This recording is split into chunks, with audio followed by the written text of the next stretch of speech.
Nathan Adlin here, and I have a question for you. What defines a sleeper car? Well, a sleeper car is something that you don't expect to be quite as fast as it actually is. And I have a perfect example of that. This is the brand new Volkswagen Jetta GLI.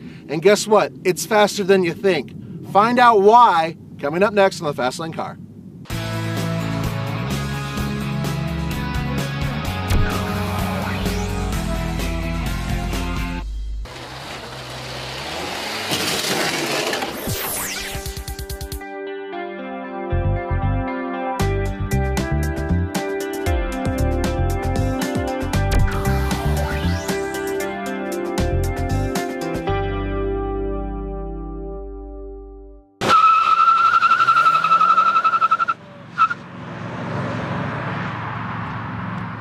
So what you're looking at is a base model of the GLI, and this is the cream of the whole crop. And that is because this is the 2-liter engine that puts out 210 horsepower, 207 pound-feet of torque, and it's hooked up to an excellent 6-speed manual transmission. Here's something interesting. Basically the same engine that's in the Volkswagen GTI, but it actually produces a little bit more horsepower and the same amount of torque that's in the GTI.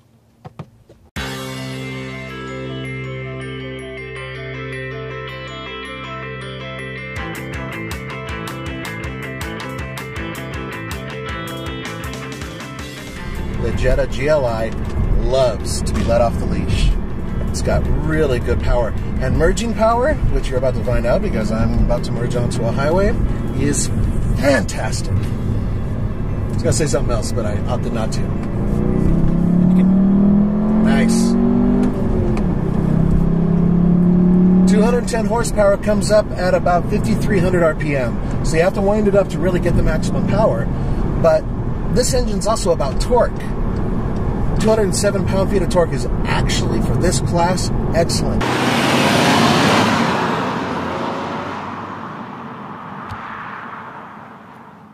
This is the base model of the GLI, and that's good and bad.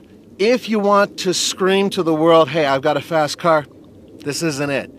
You'll have to get the higher up versions, which will cost you, well, frankly, a lot more money. This one cost about $25,000, which is kind of expensive, but not as much as you might think because that engine and that transmission are excellent. Here's the thing, no spoiler, no extra goodies. 17-inch wheels, really not that enthusiastic, you know, it doesn't pop. The rest of the vehicle, frankly, is a Volkswagen Jetta. Now, if you like the new design, then you're going to be thrilled with this. If you like the way a Passat looks, well, hey, basically a baby Passat. Really, the only way you can tell at a distance that this is a GLI is by looking at GLI.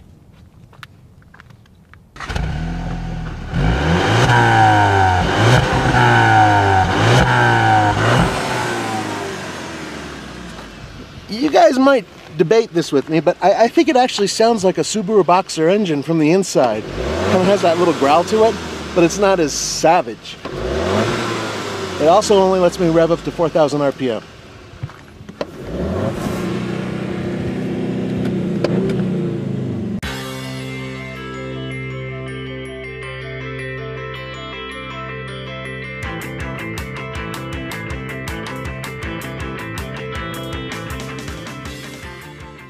I know you're filming, you son of a bitch. I heard the camera. All right.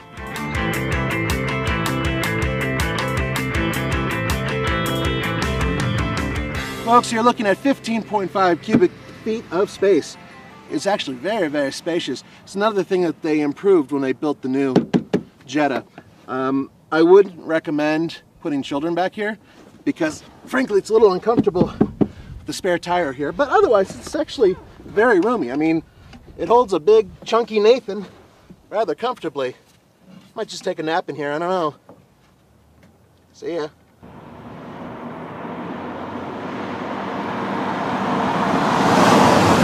Now, I prefer the GTI because it's a hatchback. That's a personal preference. But in terms of overall performance, they're really close. They're like 10 pounds away from each other with overall weight. And the steering in both of them is fantastic. Perfect weight for this steering. A little heavy.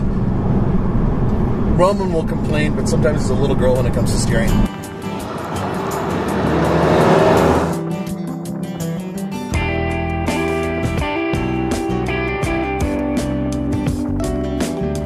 interior is where everything falls apart.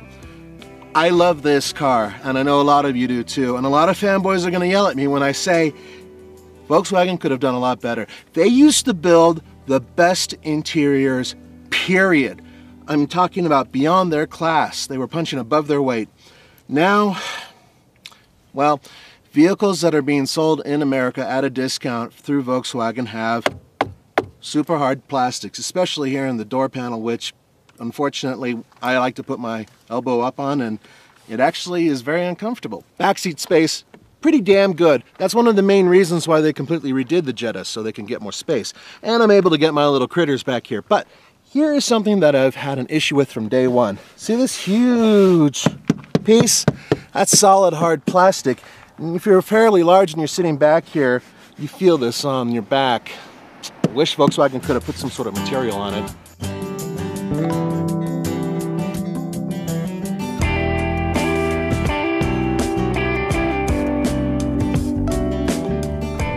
In terms of what it can do as a day-to-day driver, I think it's fantastic. So let's review. Drives amazing, fantastic engine, a lot of fun. Fun is always very, very important. It can usurp a lot of other things that are out there that aren't so great. And a pretty decent value if you get the base model. You can easily punch well over $30,000 for one of these. But then you're getting special wheels, the sunroof, navigation. This doesn't have any of that. This is really as bare bones as it can get with a fantastic engine.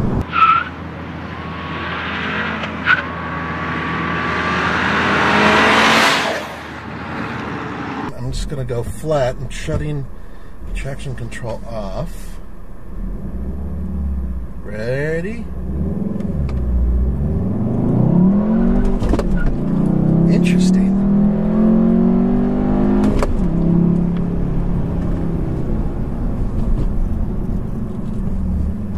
Okay. That time I went completely flat and I just spooled it out. I didn't want the wheels to even chirp. They did a little bit anyway.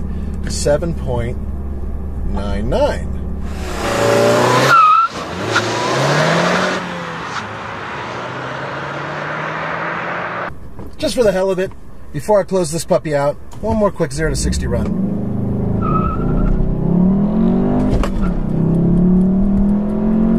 Love the way this thing shifts. Ah. Well, folks, once again, many runs done, and this particular one dropped down to 6.99.